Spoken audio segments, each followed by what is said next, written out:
പാർത്ഥൻ ഇവിടേക്ക് യാചനയുമായാണ് വന്നത്, എന്നാൽ അങ്ങ് ഇവിടേക്ക് വന്നത് പദ്ധതിയുമായാണ്. പാർത്ഥന്റെ മനസ്സിലുള്ളത് സമർപ്പണ ബോധമാണെങ്കിൽ അങ്ങയുടെ മനസ്സിൽ രാജ്യതന്ത്രമാണുള്ളത്.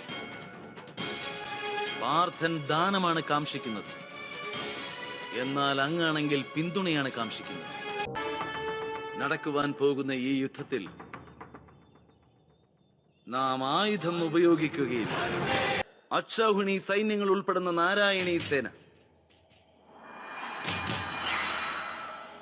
അപ്പോൾ മറുവശത്ത്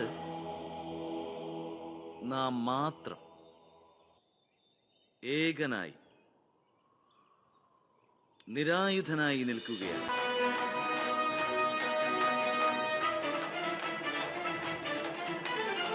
ഇതിലേതാണ് വേണ്ടതെന്ന് തിരഞ്ഞെടുക്കേണ്ടത് നിങ്ങൾ മാത്രമാണ്.